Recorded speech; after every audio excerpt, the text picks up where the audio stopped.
Hello, everyone, and welcome in. Happy Monday evening. And today really is July 1st, and we appreciate everyone tuning in. It is officially conference realignment has gone, and we just have a whole new college football. That's pretty much what it is. We're going to talk about the effects, the short term and the long term, what we're excited about, what we're not so excited about, and what does this do overall for the health of the sport when we look back on it in 5 to 10 years. Will Manis is with me. Ralph Leary is going to be joining here in just a second here on the Crowded Booth. Pile in here and make yourself feel at home. The crowded booth is coming on. The Crowded Booth with Bryce Koon.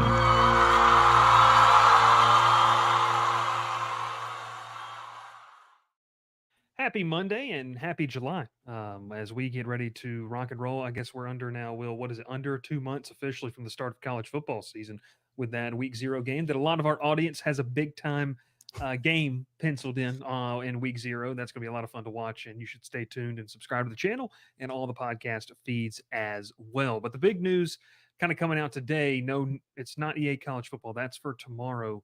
But Will, we've got a conference realignment that we've known is going to be happening for quite some time. In fact, Texas and Oklahoma we've known about since the summer of 21, I believe, or the summer of 22. When you look at conference realignment, it's finally here. We're going to kind of go through and refresh people's memories. How are you feeling on a day when we saw all the new graphics, the All Coast Conference, they're calling it, with a couple teams in there? How are you feeling now that all this rumors and stuff? It's finally set in stone, and we're getting closer to playing football. I mean, we've known about it for long enough. It really hasn't changed anything for me. The SEC, they posted their old school pinwheel, just adding Texas and Oklahoma. So it was really nothing we hadn't ever seen before. I didn't see what the other conferences have done, but it's just something we've known about for a while. We knew this day was coming, and it's still more to come because you talk about the ACC. Cal and Stanford, they don't officially join until August 1st. So they are without a conference for a month. If you saw the Pac-12's website, it was really sad to see the screenshot. They removed everybody but Oregon State and Washington State. It was sad to see. The change is here. The change is here. Mm-hmm. Yeah, the change is here. It's really, really weird. We're going to talk about more about it, just kind of what it means, and really kind of take a look here tonight at some of the potentially long term effects of what this is for the sport and several different topics. But overall, if you need a refresher course, the biggest news of realignment is that yes, hooty hoo, the Kennesaw State Owls are in the Conference USA. They got a little love last week in college football's kind of in depth dive into what you could do. That was a lot of fun to see. But other than that, Will, I believe it is 14 teams, FBS teams, have moved to different conferences entering 2024. Obviously, 10 Pac 12 teams are now making the move. And we really haven't talked a lot about the two Arizona schools in Colorado. We have really paid a lot of attention to what Oregon, Washington, UCLA, and USC have decided to do. There was a joke going around on our Go 24/7 board about LSU is going to be playing two Big Ten teams this year. They're going to be playing USC and they're hosting UCLA. So that's not something you see every day. But when you look at conference realignment, obviously we've known about this for so long. But really, well, these decisions were made before we knew what these teams were going to be. There's Yep. programs, obviously, we really like what SMU brings to the table in the ACC. They also like it too. The fact that they have forfeited their cut from an ACC media rights deal and said, we'll just raise it ourselves and then some. But I will say what I do like about it is that, especially in the SEC, Will, and we're going to talk about this, you may not like it, but the big plus is week in, week out. And we took a look at this, when we talked about the SEC's biggest games. When you look at what's going to be happening every single Saturday, there's going to be an opportunity to sit down and watch each and every single time slot, not just week, a big time primetime matchup, it feels like, in the SEC. Yeah, I mean, you couldn't get two stronger programs, especially on the upswing like they are at the moment in Texas and Oklahoma. It's the perfect time for the SEC with Texas being down as bad as they were the last decade. Oklahoma has still been a national player. They've made the playoff a couple of times. So it's great for the SEC in that regard. It's going to be great to watch on TV.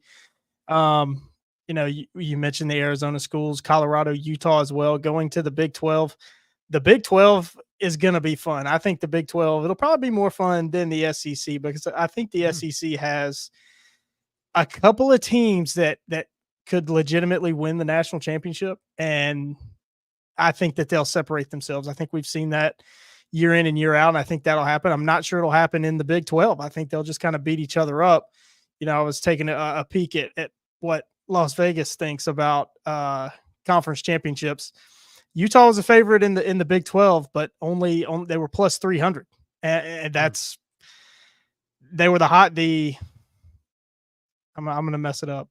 They were the lowest odds of any, or no, the highest odds of any favorite to win a conference. There you go. I got it that time. They're the highest. Everybody else was closer to in the plus 100s every other conference. So it's going to be fun. I think in the Big 12 especially, the Big 10.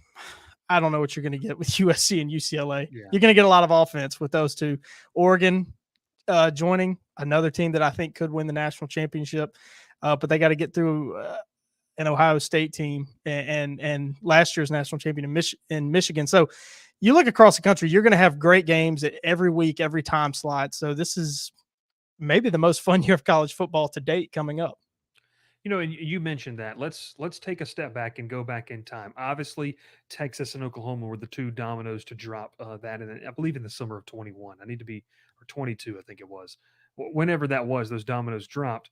We then saw teams start to position themselves. And one thing that doesn't get talked about a lot, and I know a lot of people don't necessarily respect the way things are handled at that school, but what I think is, and I mean school, I mean in the program, what I think is one of the masterclass jobs is what Deion Sanders was able to do with Colorado in sense of you hired a coach, you're in a dying conference, and if you remember, Colorado was the first school to really start to push after that initial wave to the Big Ten. They said we got to go somewhere. Where are we going to go? It was obviously back to the Big 12. That heals my soul in terms of regionality and being able to do some things like that. But Will, you went from being completely irrelevant as a program, like Colorado was the worst FBS program in the country. And now I don't know if you're going to win 6 or 7 or 8 games at any point, but you're relevant and you're being talked about. And now you've gotten out of a dying conference. Obviously, both Arizona schools, it's sad Jed Fish is not going to be able to lead the Wildcats into the Big 12, but I am excited to see, what they can do down in with Arizona State. And then you go to Utah, which, like you mentioned, Kyle Whittingham. I mean, they just named his coach in waiting there. I mean, Kyle Yep. Whittingham is a legend, one of the better coaches in college football. We did our rankings. You can check that video. But talk about those four programs because we don't give a lot of love to the Big 12 in terms of what they were able to do in conference realignment. The conversation was happening over in our Discord earlier today. I believe that the Big 12, while there's not a ton of brand power or star power in that conference, there's some solid football teams. And it feels like, when you get from teams 1 through 7 or 8, they could finish anywhere. And you really don't know. Like, it's really hard to project. And you told us those with those Vegas numbers.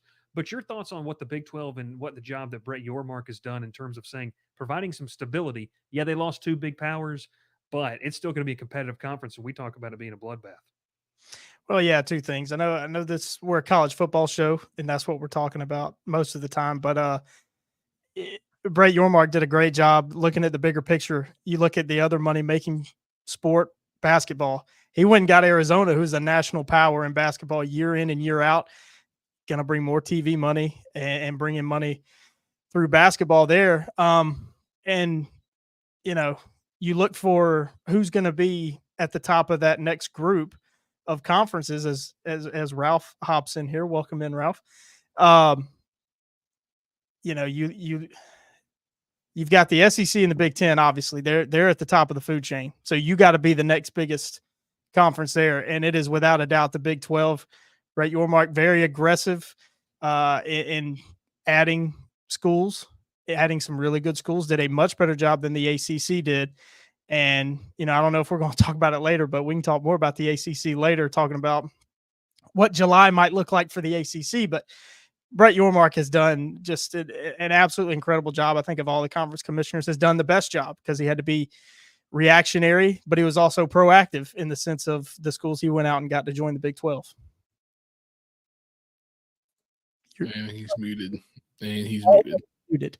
Oh, there we go. I'm muted. You talk about obviously, having good leadership, understanding the landscape. Brett Yormark did a fantastic job, with that. And I think that when you kind of look at what the Big 12 has been able to do, they added obviously, 2 years ago now they've added Houston, UCF, BYU, and Cincinnati.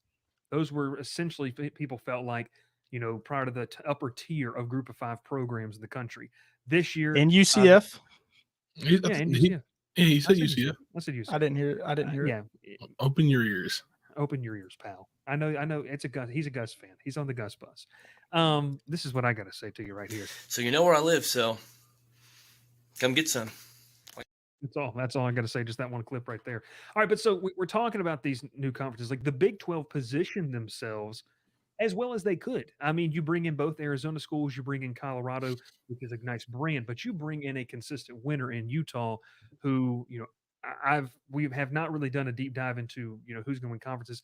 I sent you guys kind of like a very rough draft playoff, and I had Utah as the Big 12 champion, which I think is kind of a pick that a lot of people could agree with, but the Big 12 has done a good job. That for me is massive in terms of staying alive, staying afloat.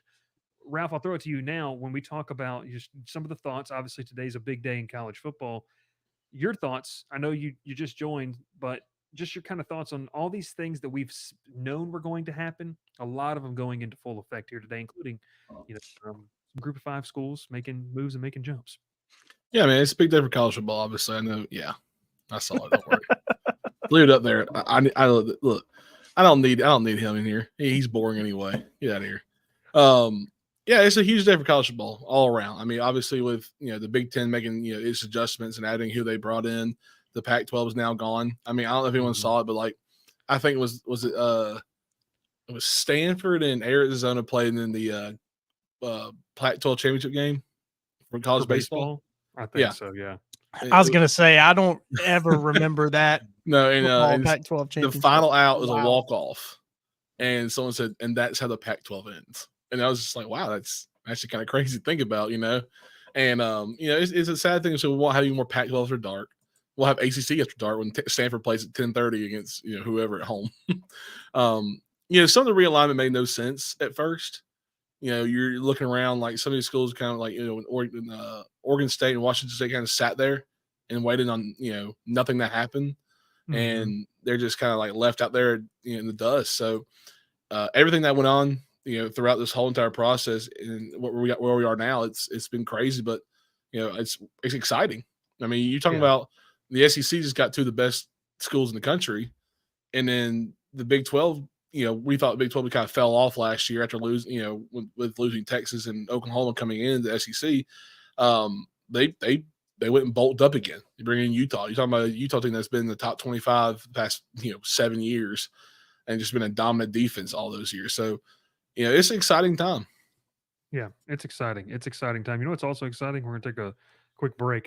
Hey, we posted our first ever job/internship. We already got 9 applicants in there, and I was I promise I was reading, but I was just reading some of the resumes while Ralph was talking. I wasn't listening, but no, sent those over. So I appreciate it. Make sure you head over and check that out too. But no, look, you're exactly right. And what you're saying is you had to position yourself to be a player, to be a legitimate, respected player if you're not in the Big Ten or the SEC.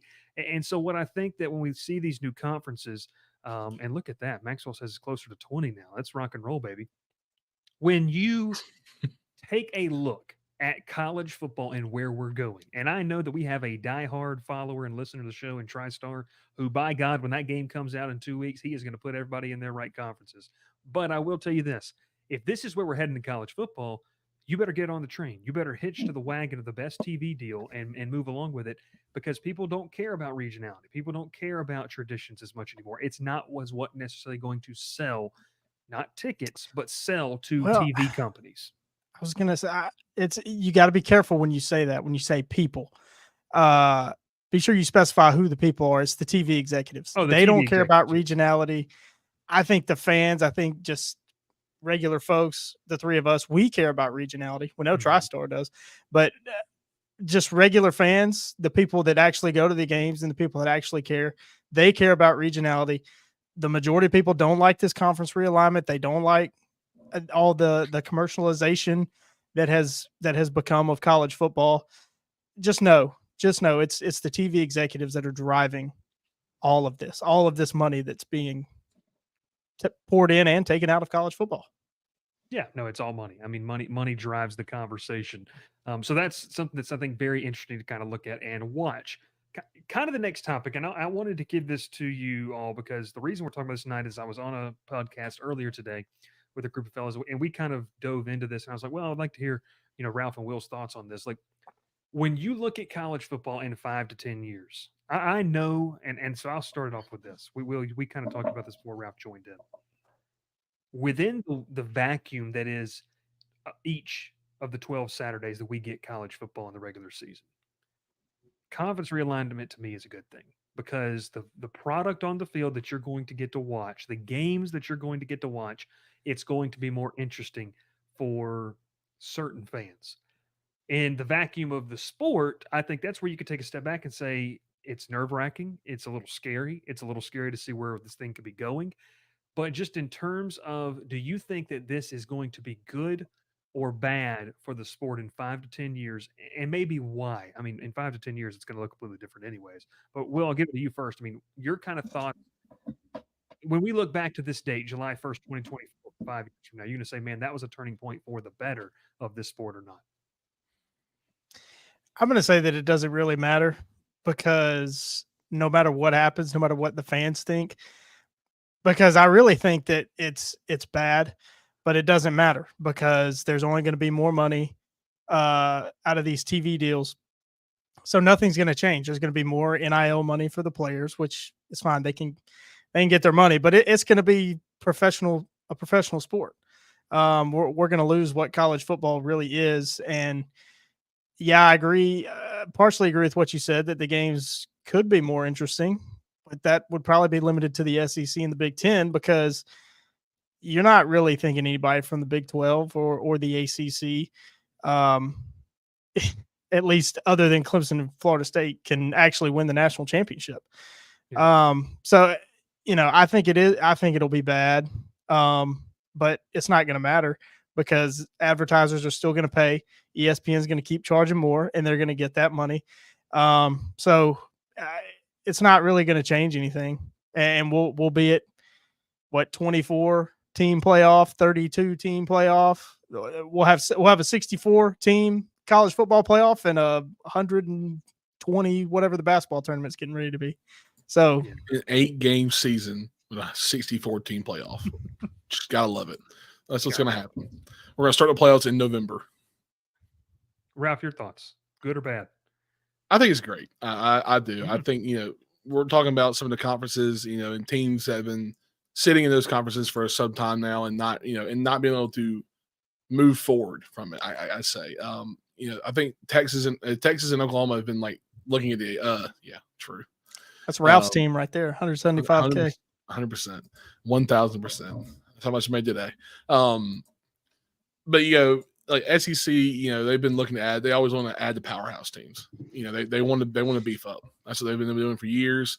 And the ability to bring two of the best teams in the country in there, in terms of, sorry, what the heck that noise was outside. In terms of productivity over the last few years, and what they bring in money wise, it's just perfect. So if you're looking at it as a fan, you hate some of the aspects of traveling further to watch games. But look, they don't care about y'all. They just want to make more money. Let's just be honest here. I mean, no team is sitting there saying, well, our one fan that lives 3 minutes from the stadium is upset now because he can't walk to the games. He has to now fly 3 hours to go watch them play, whoever. So, it's all money. It always has been. It's going to be money from here on out. So, yeah, it's good for college football because, they're going to make more money eventually. So we'll never see this money, but hey, someone's going to see it. Yeah, it's not. It's Ralph. not I'm surprised. I'm surprised that you think it's such a great thing after your Troy Trojans got left behind. They're still in the Sun Belt. I I'm not taking a shot. The SEC I'm didn't want us serious. yet. Yeah. I mean, even still, the American lost some teams, and they didn't want to go and bring up Troy, who's been one of the best Sun Belt teams the last 10 years. Look, I wouldn't go that far. Recency bias the last 2 years. Yeah, look, it pains me not to see Troy move up, but honestly, I don't think they should move up right now. I think it was losing a coach, losing a lot of players. You're in a different transition for a coaching regimen again. It'd be a bad time to transition to a new conference. I feel like I think they wouldn't succeed well. I mean, American Conference is probably the one that they would go to jump to, but as of right now, it wouldn't be much of a bigger jump for them. I think Sun Belts right now, besides Tulane, are better than the American Conference. Memphis. It'd be on. I keep. Really Yeah, they're a lot of people would like to forget about the city of Memphis in general. Yeah, so Army, Charlotte, East Carolina, Florida Atlantic, Memphis, Florida Atlantic. Sorry, fans of the program here. Yeah, I mean, I just don't see. It'd be the Sun Belt's better. I think in all we're going terms. to talk about Group of Five. We know Georgia State's better than all those that you just said. We know that. You're using "we" loosely. You are using the term "we" really loosely. But yeah, I look. Whoop that trick. Okay. All right. I'm done with that one Anyways, no. So let's talk about the good though. What is the good? Obviously the games. I mean, we get to see Texas A&M again.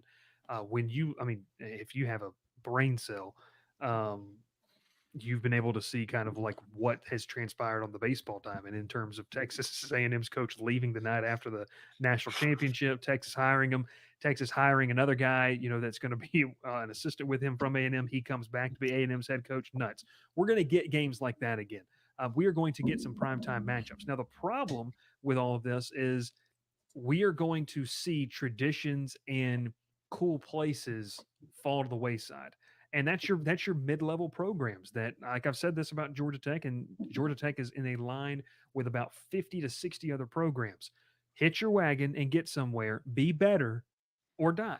Like it's an adapt or die process for these programs. I mean, if not, you're going to be wandering in the wilderness with Group of Five programs that aren't seen as valuable and, a couple others. Here's the thing. Exactly. Yeah. I mean, no one cares about them. Here is kind of, I wanted to go to this because we're already talking about Group of Five. And I think that this is interesting because Ralph, obviously, everyone knows, went to Troy, loves Troy, bleeds Troy, stuff like that. Will, he bleeds the blue and white over there near Center Park Stadium. So as of what, about 6 months ago? I honestly did not know where you were going with the blue and white for a second. Not the CSU, not the red, white, and blue CSU. But yes, so I wanted to pose this: the effects on the Group of Five. Let's start it here. A lot of people thought that with the expanded playoff, the Group of Five would magically start to feel like, hey, we're a part of this. That was a bone thrown to them, in my opinion, because the actual logistics of a Group of Five program making the playoff and beating potentially two SEC teams or two Big Ten teams en route to a national title, slim to none. It's just not happening. You're not built to do that. Now, that's the negative. That's the negative. But let's also paint it here. The games where Group of Five or mid-major, however you wanted to call them, before kind of we entered this playoff era, the games where they did win, it increases the brand awareness and the brand value and every single opportunity, both on and off the football field, for those programs. One of the ones I was talking about today and I want to talk about tonight was Boise State. When Boise State beat Oklahoma, they were already a good team, but people around the nation started to take notice. People started to say, hey, that's the Smurf turf. That's the blue field. They've got all this different type of stuff. Kellen Moore was a great college quarterback. Then you start to see, hey, this Chris Peterson guy, he's one of the better coaches in America. He gets, and continues to move up. And what it did was, hey, and then this Brian Harsin guy has won more conference games than anybody but Nick Saban. And he's a good coach too, right? Oh, here we go. It's okay. Back off. Why'd you do this? Why'd you bring in Boise State into this? So Boise State, and then I'm about to do it again. UCF took the total and did the same thing. But seriously, UCF rode this wave of, hey, we're starting to get better. We're in a hotbed for recruiting. We beat a team. I know they didn't care, but they rode it all the way to now they're in a Power Four conference, and so now they are like living proof of we are able now to show a blueprint of how you can get there. So while I think that the playoff is something that is completely orchestrated towards the power teams, even when this thing extends to 16 teams and beyond, the SEC and the Big Ten is going to be a grab bag of we have to get more guaranteed spots or we're out. They're holding everybody hostage.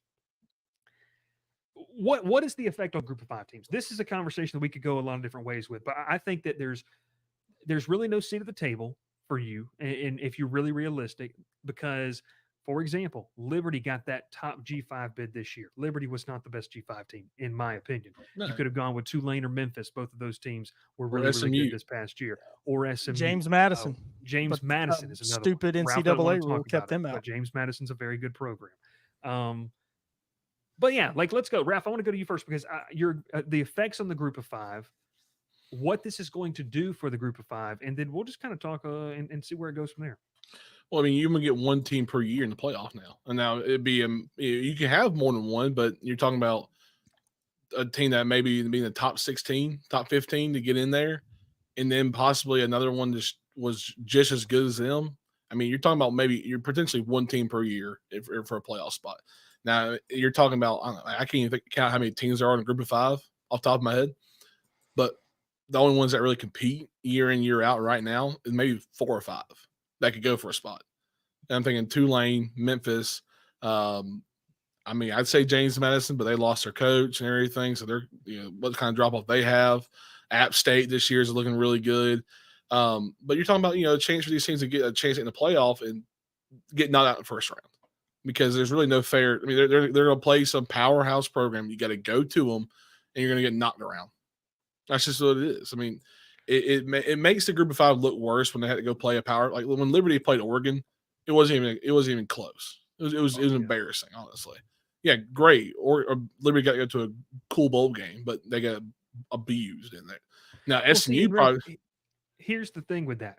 You're exactly right, and I sit in the camp of that. But a lot of fans will fixate on what about when Tulane beat USC? What about when UCF beat Auburn? What about when Boise State beat Oklahoma? What about when this happened? What about that? I guess this is more the question I'm getting to. Is that one win worth not having a true seat at the table? Like that's and that could be a case by case basis here, but it is Tulane's win over USC in that Sugar Bowl or Cotton Bowl 2 years ago. Is that worth not being in a Power Four conference? Now that's case by case. If you're asking Tulane fans, yes, it's absolutely okay with them because. But you talk to a fan, this upcoming year with the team they're bringing in, the coaching staff they have now, they're probably like, well, now we kind of want to look past that win and be at the table, be the team that has a good legitimate chance to make a playoff run or make the playoffs in general. So it goes both ways, and for every team, like Boise State, obviously you look back in early mid 2000s to now. Or I guess 2010s really, when they started really becoming a powerhouse G5 program, in year out, they were making great bowl games, having 11-win seasons, but it took them 3 years to really get a chance to make a good bowl game. People were just saying, well, they won 11 games, but they don't play anybody. And they put them in a small bowl game. It took them 3 years to really 3 consecutive years to just make that Fiesta Bowl. So, are you looking at like what if Liberty goes undefeated again like they did last year? Are they going to be able to? They're going to throw them back in there? What if Tulane has one loss to a Power 5 program? Who's in? It's one of those things that I didn't agree with it last year because Liberty was undefeated. I don't think they were better than Tulane. I think Tulane would have easily beat them in a neutral site. So, it goes both ways for who it affects. Honestly, well. Will, what do you think? And I'll preface it with this: we talked with Tom Herman down at FAU. And he said the big recruiting pitch is, hey, we've got a chance to go play. In the American Conference, they think that they're the strongest conference. We've got a chance to go play for a playoff berth. At LSU, at Alabama, at Georgia, they're talking about you got to go chance to play for a championship. If your pitch is a berth, you've seceded the fact that you're going to ever get a chance seceded? Yeah, You you left the seceded. You Union? have left the Union. Yes, yes. Fort Sumter, you have left the Union. Yes. You have given up the your right to say that we belong at the table and we have a legitimate shot. So I, I just think, bottom line, if that's your pitch, right? If that's your pitch, Will, are you really relevant? Like, is this really helping anybody?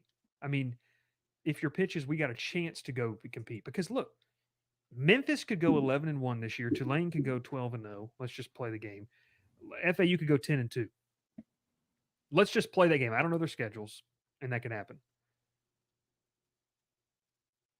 You could go 10-2, and what are you going to go play in? The Gasparilla Bowl? Like, That's what it was a few years ago. and I'm gonna be honest with you, that was not a shot at Georgia Tech. Georgia Tech playing the Gasparilla Bowl. I didn't even I was think gonna about say it like that they're gonna go play Yeah. for some booty. Yeah, they're gonna go play for some booty down there, and Ralph doesn't know the term Gasparilla or have any context to No, what that is, but that's okay. Ralph, that's the bowl in Tampa, The bowl in with Tampa. There you go. Raymond James Stadium. Yep. Yeah, Anyways, I thought it was playing Orlando. That's my fault. that's Apologies. fine. They're all the same place in Florida, anyways. It's hot and 400 degrees. Humid. But in all seriousness, Will, I know this is a long-winded question. Yeah, Tom Herman said that. I don't think that's necessarily a positive thing. Like, I understand you get a chance to compete. It's more than you have, but it's not real to me. yeah. I mean, it's certainly on a case to case basis. Part of the reason why Brian Harsin left Boise State to go to Auburn was he was pushing hard for Boise to look to join a bigger conference, starting, whether it be the American or seeing if they could get into the Pac-12. He was ready to move up, and Boise, as the university was like, no, we're good. We like where we are. So, FAU, using them as an example, they're still pretty new to the American. This will be their second, third year playing in it. They're not in a spot to be ready to move up to the Power Four and I'll call it an auto bid conference. They're not there yet. They've still got some ways to go. So I don't know that Tom Herman is, seeding anything. I don't think you were taking a shot at his competitive nature. I don't think you were, and I don't think him saying that is questioning his competitiveness. I think he's one of the, as far as head coaches go, one of the biggest competitors out there. It's certainly a case to case basis. Just comparing those, and then compare them to SMU, an institution, a program, an athletic department, a booster base that is ready to move up to that next level, and this is the right time for them. So, it's a school to school basis. Ralph talked about Troy. He likes where Troy is. I think that's kind of the consensus there. Stay in the Sun Belt. I don't know that Ralph would know better than me, but I don't think Troy has the infrastructure really to move up, and it wouldn't be higher than that American conference. The Sun Belt is a really great conference, and there's no need for them to move. So, it's definitely a case by case basis what the effects are. And you look at this last round of realignment, I don't really know that there's any group of 5 teams that were left behind outside of Memphis and Tulane. Yeah, no, that's fair. And I will add, with the Sun Belt, and Ralph and I've talked about this, the Sun Belt is so unique that they've dug their heels into traditional rivals and regionality, that they're like a blast from the past. And I think that's going to keep them relevant going forward, because you're going to have App State, Georgia Southern. You're going to have Troy, South Alabama. Like, you're going to have Louisiana Monroe and Texas State. Will, like, you're going to have a lot of games. Texas State's actually going to be pretty good this year. It's going to be fun to watch. Hey, Texas State, second best odds to win the Sun Belt. Yeah, they've got McLeod, or the kid from James Madison. He's their starting quarterback. But this is right. This is what I'm saying is the Sun Belt's okay.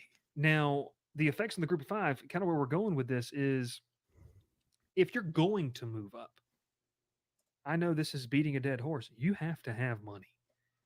Yeah. And I know people get tired of us talking about them, and nowhere have we said that they're going to go undefeated and win the national championship. But SMU's the prime example. Y'all, they forfeited. They said, we see the value. I'm throwing the pen. We see the value of joining the ACC and a conference so much and moving up to the table that we are forfeiting having any cut of a media rights deal. And then they went back to, Dallas, which if you don't know SMU, it's a bunch of rich people that just have oodles of money and don't even know what to do with it. And they just turned around and said, we're going to fundraise that so that this program can be sustainable. And I think that's awesome, but I think it also is a thing of where, like, if you don't have that, what do you do as a group of 5 program? Like, there's not a bunch of SMUs rolling around. And Dr. Bob's not in here tonight, but from what I understand, Tulane's been able to do some great things. They got the on-campus stadium. They're outside of the Superdome now, not playing there anymore, which is great for them. They've been able to do some things, They've but been they've saved some of that SEC money that they used to have. They've been Did very Swanee. frugal. They've Did held on to Swanee, some of yeah. that. yeah, Swanee, I don't know. I don't know what Swanee's doing these days, but I University think of the South. They're just taking it from Barry. That's how I'm going to put it right there. oh, So Pause. yeah, pause. So, but in all seriousness, like if you don't have money in your Group of 5 program, like what do you do? Like Ralph, and this is a serious question. Okay, could be a touchy subject. Bryce is taking a shot. Get ready. That's fine. No, I'm not. Hey, I'm an alum. Troy had about as good of a coaching staff as they could get realistically over the past 2 years. I'd say twice in the last 10 and years. what's Twice in the last 10 years. funny is you go back to when Neil was there. Most of the guys that Neil had, Neil Brown. some- Ralph's not on a first name basis with the guy, but we just need Sorry. people to understand. Neil Brown, the West Virginia head coach now for the Rock Dwellers. Potential dynasty team for me, by the way. Anyways, Yeah. When Neil left and didn't bring some of those guys with him, John Summerall brought them back to Troy when he became the head coach. So you had a lot of familiar faces with them, and they were a little more experienced coaches by then. So you saw the effects of that team for just 2 years. So great. So that's what we're going with. Great coaching staff. Okay. Look, Troy was not going to outbid. I don't know Tulane, but they were going to outbid a bunch of other programs to keep Summerall. Whether it was Tulane or Mississippi State was rumored to be interested in John Summerall. So when that happens, yeah, Troy doesn't have a massive donor base to go back to and say, hey, we can go fund this or we can get you to that new practice facility. And I know Troy has some decent facilities. That's the problem with all of this to me, is that's where it's going to hurt Group of 5 programs in the sense of, like, if you don't have money, you can't move up. And so then are you just content with winning a Sun Belt title, winning a MAC title? The MAC needs to be blown off the face of the earth. But the winning, No. I will not surrender Tuesday night. The MAC hasn't been Will good not. since UCF was in Maction the is MAC, okay? is a normal thing. Tuesday night Maction is the best the type of best football. thing. The on. under always hits. What do you mean? Well, this is what I'm saying. Tuesday night, 6 feet of snow. When's a better time to play a football game? I mean, 3-6 Ohio against 3-6 Northern Illinois and 3-6 Bowling Green. The only common denominators that they've both beaten Georgia Tech in the past 3 years. So you know what? It's just one of those things that's just crazy. But this is where I sit on this, and I'm going to get this question out, and then I'm going to give it to you, fellas. Are you more yeah, Jonesy, you're right. Are you more content, Ralph, with just winning Sun Belt titles or moving up? Let's say you had the money. What do you want to do? Would you rather Troy be a Sun Belt title winner and contend for that one spot in the playoff every year, or be a team that wins 4 to 5 games and occasionally a 6 to 7 win season in an SEC or ACC? Strictly your opinion. What would you want as a fan? Look, so I'm gonna say this real quick. I know you probably want a quick answer. I'm not Ralph, sponsored by. I'm not. No, there's no short time. There's no sponsored Cook's Hot Dogs. I don't think I'd like to watch them win 4 to 5 games year in, year out in the SEC and just getting pummeled. If you're talking about currently, or are you talking about they're able to out recruit some schools in the SEC? Because there's a lot of things you can ask about this. I like where they are in the Sun Belt. I like the conference they're in. I like who they play year in, year out. I like the rivalries they've developed. I mean, Coastal Carolina coming into Troy, every few years is always a fun one to watch. Even when McCall was there and they were dominant for 2 years, it was always a close matchup. I mean, it just some of those matchups, even when they played Georgia State, it was always fun to watch those games. Obviously, the greatest rivalry below Auburn, Alabama, the battle for the belt, South Alabama and Troy. it's pure hatred. It's what it is down there, and I say that because I've been to many of those games, and I've watched those South fans and the South players.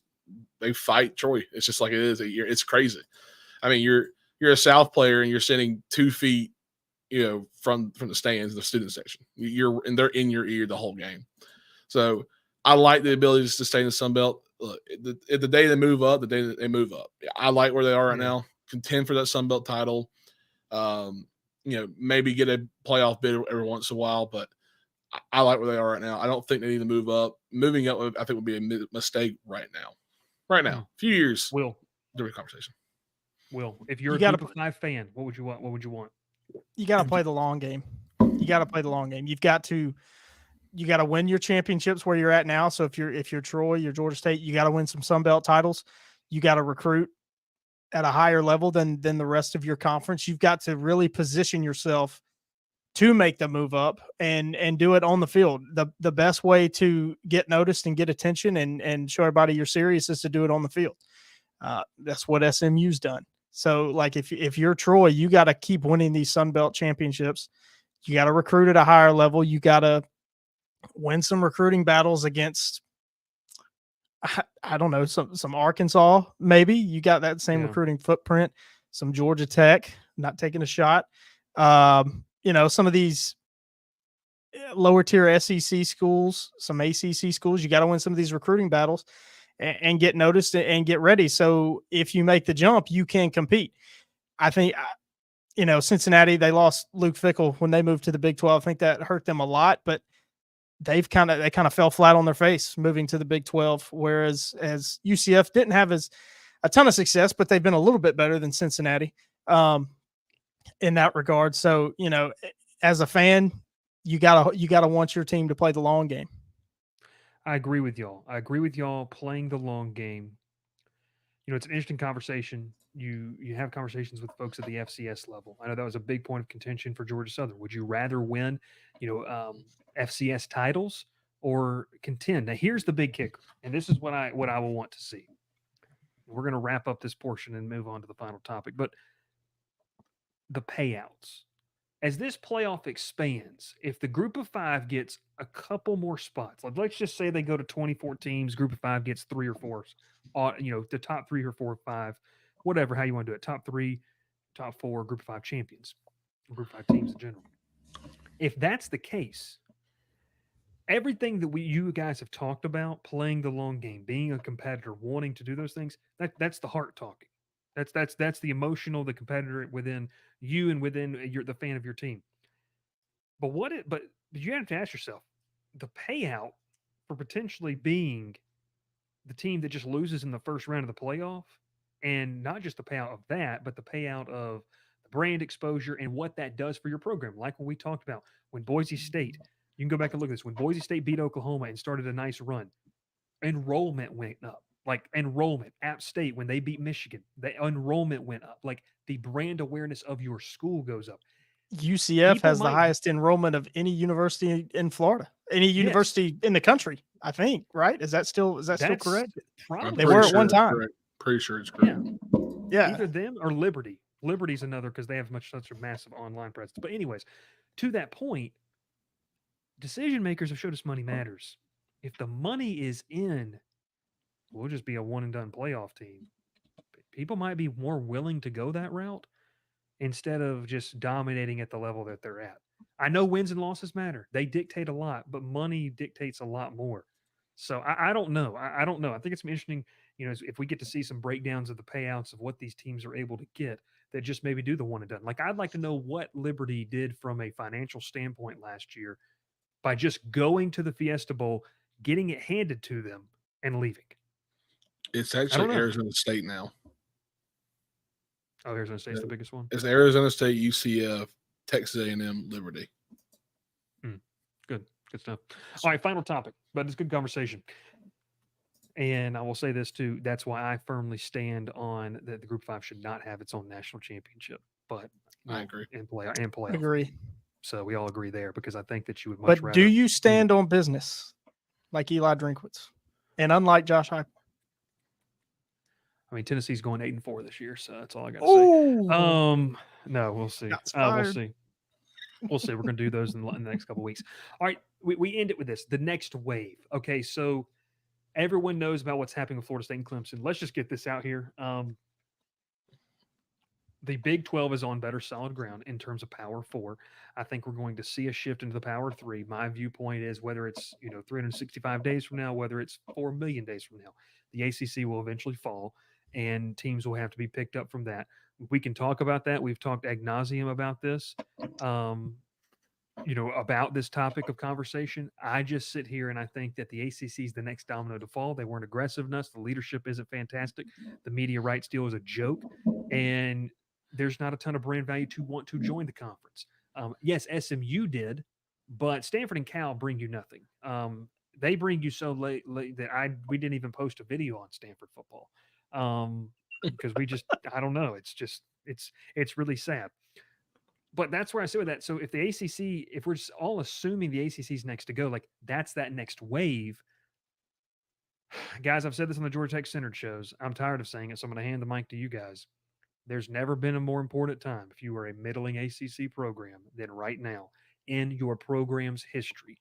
In light of where we are in our current era of college football, I know that it was cool when John Heisman and Bobby Dodd did whatever at Georgia Tech in 400 million years ago. And you want to honor history. You talking about Auburn football head coach John Heisman? Oh God. Jesus but what I will sit here and say is for Georgia Tech, for Virginia Tech, for Duke, for Miami, not Miami, they're going to go no matter what, but for NC State, for Wake Forest, and for Pitt, for those programs, there has never been a more important time to win and show that you can be competitive because this is it. And I think that's where the next wave is going to go. That is my genuine thought. I don't know how much more, and Ralph, you can speak to this when we get to you, how much more G5 movement we're going to see. I think that the Sun Belt's set. Like, I think it's going to take a lot for a Sun Belt team to leave. Like, it's going to take, really, really good.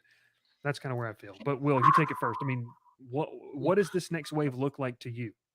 Can Will answer a question real quick? A comment? Yeah, but old GT is better than old Auburn, right? Am I right? Probably, dude. I don't know. I mean, they were playing with janitors on the field, so I have no clue, dude. It was a bunch of mailmen. I mean, one school left the SEC, the other stuck in. So, who was better? Go Swanee. So the next wave of conference realignment. Yeah, we know the ACC's next to fall. It's just a matter of when. I think it's within 2 years. I think we may find out. All the rumors are saying we'll find out this month how quickly that goes. Your big three, Clemson, FSU, Miami, they're all gone. Louisville probably going to be following close behind them. NC State follow close behind them. It's like you said, that bottom half, and sorry, Tech fans, you're in the bottom half. You went 7-6 last year, won a bowl game to be over 500. You have to do it, and you have to do it now. Like you have to do it right now. There's going to be a Power 3. Writing's on the wall. I agree with you, Bryce. It's going to be the SEC, the Big 10, and the Big 12, and everybody else is just kind of there, just kind of hanging out. I do want to interrupt you for a second because you're about to get a lot of hate because Georgia Tech did finish 4th in the ACC, 5-3 in the conference. Here's the problem with that: nobody gives anything about that. They do not care. If you're not 1-2 in your conference, and that's just the way college football is, you don't have a lot of brand value. Nobody cares. Nobody cares. It's just the truth. And I see Vince down there. 7-6 is better than 6-7. Yeah, it is. It is. But I'm just telling you, one was 6-7 in the SEC. The other was 7-6 and had to win a bowl game in the ACC. I'm not going to say what I almost said because I would have got drugged for that. I would have been drugged for what I was about to say. You have to do it. And you have to get back to this. You got to do it now. You got to get better on the field now. You got to win now. Yeah, and this is going to turn into Auburn's not good. Well, no, but the thing is Auburn's going to be relevant. Auburn's in the SEC. Auburn has nothing to worry about. Just like Vanderbilt. Vanderbilt can go 0-12 every year. It doesn't matter. They're in the SEC. Doesn't matter. It just doesn't matter. which They is contribute- unfortunate. Well, It's they unfortunate contribute- that it doesn't matter they because it contribute in should matter. baseball. That's all that matters. They contribute baseball, and that's all they care about over there. And not even as much as they used to be No, honest. no, they had a bad year this past year, but the years But before, it should matter. You should Yeah. never say that it doesn't matter that you're not good. You should always want to be better. Yeah. No, I mean, you're right. Will or Ralph, your thoughts, what does this next wave look like? I feel like the Sun Belt's pretty intact. I think you could see Tulane, Memphis, Florida Atlantic, some teams try to position themselves up, but Hey, what about Army? They're Mm. the new members of the AAC. they're aren't. staying there. They're staying there. They're probably, if anything, they go back to independent. if it don't work out over there for them. I mean, obviously, I think I agree. I think Sunbelt's intact. I don't know about any schools really jumping in the next few years. If so, App State probably my number one choice. I mean, honestly, I think, I'll say this though. If Florida State and Clemson leave, now I don't want to just to dominate the next 9 minutes with this conversation, but if they leave, the ACC is going to have to regroup, and they're going to look at the Sun Belt. Like that's Yeah. just my opinion. App State, They're going to look Coastal, at App State, App Coastal. State, Coastal, James Georgia Madison. State. Georgia Telling Southern, you. sadly. Del We don't wanna McGee's have gonna that put conversation, Del but McGee's gonna it put doesn't that matter, program in a but power Georgia conference. State's actually decently positioned for. We're not going to have that conversation. But yeah, I don't mean like.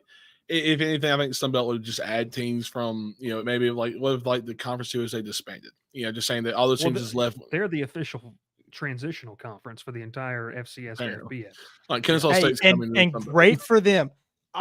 Seriously, Conference USA, very smart, great for them. It's going to give them stability. It's going to keep them around. They're going to have teams to fill their games, to fill their conference. Yeah. That's very smart. They I will say found they they found their found where they niche. are, and that's smart stability. That's why the MAC Bryson needs to be and better. I had this conversation about 2 months ago, really when the portal, or 3 months ago, when the portal was really hitting hard.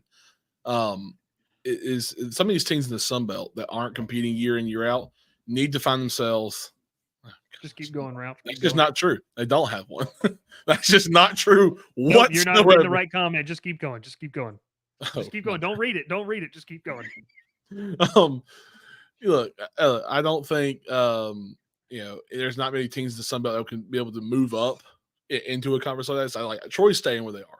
If anything, it'd be an absolute just masterclass of coaching for the next 10 years to give them a chance to go up somewhere. But Bryce and I were talking, 3 or 4 months ago, and you said Troy needs to be that school that just adds in, just brings in like guys from transfer portal. It'll just be that transfer portal school that people just go and pick from. Because at that point, you're getting looked at like, okay, they're doing something in Troy, doing something right. They're bringing or adding prospects down there, and that end up going to be Power 5, pros, in the future. You want to be the best feeder school, essentially, Right. to the SEC And the Big Ten. I say that there's a lot of guys from Troy who played really well last year who are at Power 5 schools this year. Jabri Barber is the one I think of right now. He was the number one receiver for Troy last year. He is now at Texas A&M as their number one slot receiver, possibly. So it goes. Can they be the number one feeder school? Probably not, but it's a position they want to be in. Ralph just carrying the show the past. Hey, Jonesy.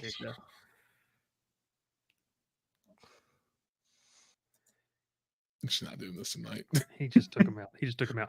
But no, that's kind of what I said. Like, what's the next wave? It's going to be very interesting to kind of sit here and see what happens. I don't know. I don't know what's going to happen in terms of the next wave. Will's got the Copa America going, that? so we're going to get What banned was from that? everything here. No, But, they hey, it's didn't gonna be see it. interesting. They didn't see it. No one saw it. All right. Well, we'll get to TriStar's comments. He says, "Am I ignoring him?" No. He goes, "Troy Yep. has a nice tracker barrel." He says, "Troy, South Alabama, UNA, Jacksonville State, and UAB ain't moving up." I agree with you. Why UNA? Florida State, Georgia Tech, Clemson, ain't SEC worthy? They definitely are. How about Say this one? UNA. I think FCS or D2. They're UNA. FCS. Hey, UNA ain't the going fighting- anywhere. The fighting Terry Bowden's up in Florence. Is he the head coach at UNA? He was. He was. Did he leave already? Dang. He was got no. fired from This was ULM, his before. little tie he wore all the time. All right, let's get out of here. All right, that's pretty much it though. College football conference realignment. We will be back. Make sure you stay tuned to the channel if you're on YouTube. If you Jonesy, just make sure wanna you sit apply and for the watch- internship. Yes, make sure you apply for the internship. already got like 27 applicants. We'll be Will and Ralph are going to look through some of them afterwards, and I can't wait for that. It's going to be a lot of fun. We'll catch you next time, though, here. And yes. Donate. We have a really, really awesome thing that we're going to be doing in about a month and a half, and it's going to be a ton of fun. We want you to be a part of it. We want you to join in on it, and just make your plans. Make your plans accordingly. It's going to be a very, very, very fun. Vince says, "Toodles, Ralph," and we will catch you next time. Yeah, here on the Crowded Booth. Week 1. Pile in here and make yourself feel it. Week 1. That's Bryce talking about playing accordingly. Week 1 of the college football season. Pile in here and make yourself feel at home. The crowded booth is coming on. The Crowded Booth with Bryce Koon.